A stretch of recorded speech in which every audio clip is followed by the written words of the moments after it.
Hey everybody, welcome back to the channel Journey to Understand the Bible. And I'm your host Damien. In our last episode, we went over Genesis chapter 8 after the flood receded, and we waited for uh, Noah to send out the raven and the doves to verify that the land was okay and they could go out and get off the boat and whatnot. And so in this next episode, we're going to continue on with chapter 9. And let's see, it's going to be about God's covenant after the flood, what happens now. And here we go. Then God blessed Noah and his sons and told them, be fruitful and multiply, fill the earth, all the animals of the earth, all the birds of the sky, and all the small animals that scurried along the ground, and all the fish in the sea will look on you with fear and terror.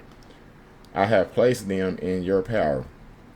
I have given them to you for food, just as I have given you grain and vegetables. But you must never eat any meat that still has life's blood in it. And I will require the blood of anyone who takes another person's life. If a wild animal kills a person, it must die. And anyone who murders a fellow human must die. If anyone takes a human's life, that person's life will also be taken by human hands. For God made beings in his own image. Now, be fruitful and multiply, repopulate the earth. Let me see.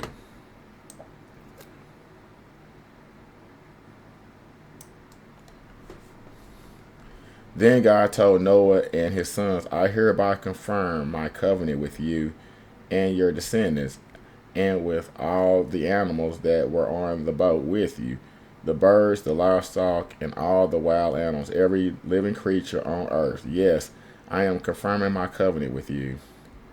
Never again will the flood waters kill all living creatures. Never again will a flood destroy the earth. Then God said, I am giving you a sign of my covenant with you. Wait, I am giving you a sign of my covenant with you and with all living creatures for all generations to come. I have placed my rainbow in the clouds. It is a sign of my covenant with you and with all the earth. When I send clouds over the earth, the rainbow will appear in the clouds, and I will remember my covenant with you and with all living creatures. Never again will the flood waters destroy all life. When I see the rainbow in the clouds, I will remember the eternal covenant between God and every living creature on earth. Then God said to Noah, yes, this rainbow is the sign of the covenant I am confirming with all the creatures on earth. Okay. Let's see.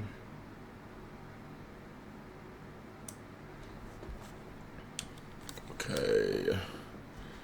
Noah's sons. The sons of Noah who came out of the boat with their father Shem, Ham, and Japheth. Japheth. I'll never get that name. Ham is the father of Canaan. From these three sons of Noah came all the people who now populate the earth. After the flood, Noah began to cultivate the ground and he planted a vineyard. One day he drank some wine he had made, and he became drunk and lay naked inside his tent.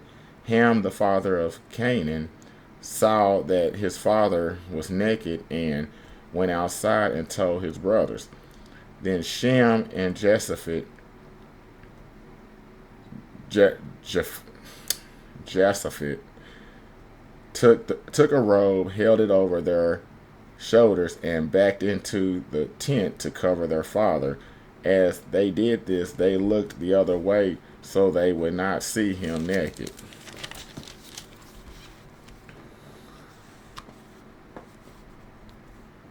When Noah woke up from his stupor, he learned what Ham, his youngest son, had done. Then he cursed Canaan, the son of Ham. May Canaan be cursed.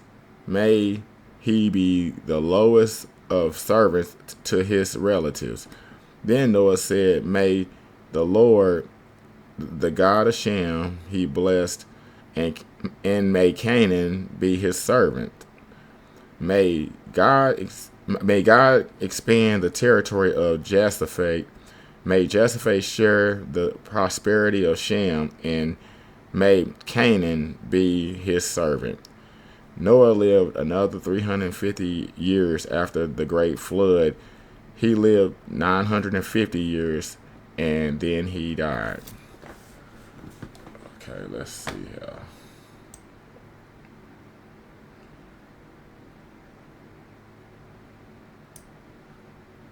All right, and that was the story. That was chapter 9 of the Genesis. So, what did we learn from that one? Let's go to the top. Well, basically, God, after the flood, God said that He wouldn't flood the earth again, and He wouldn't kill anything living on earth again. And every time you see a rainbow in the sky, that was His promise to not do it again. That's how you remember that. Every time you look up and see the rainbow, that's God's promise. Like when it rains, and then the sun comes out, and you see the rainbow. That's God saying, I told you I wasn't gonna flood it. I mean, He floods, but He doesn't flood it like He did during the Great Flood. And then once they did come off the boat, some years later, Noah had a little party, a little personal party, and got drunk and passed out naked. And his kids found him, and they covered him up. And then I'm not sure why he cursed Canaan, but I mean, yeah, that's pretty much what I got out of chapter 9, is that after the flood, God made a promise that He wasn't going to do it again, and the rainbow is the promise. When we see the rainbow outside, that's God's promise. That's what that means in the Bible. And then later he grew him some grapes and made him a little drink, and got himself. We all know how that played out. If you've had a drink, you done had too much to drink. I'm not gonna say you woke up naked, but you done some weird dumb stuff drunk. So that's probably that meaning, I guess. That, I mean, you get too drunk, you'll do something that you're gonna wake up the next morning and regret the next morning. I guess that was his way of regretting it. So that was chapter 9 of Genesis. And we will continue on with chapter 10. Let me see. It says the descendants of Japheth. So I mean, or I guess the descendants of all the kids. We'll read about their descendants, and then we'll just keep pushing forward. If you like what you saw, or like what you heard, don't forget to like and subscribe, and keep following my journey. Talk to you later. Bye.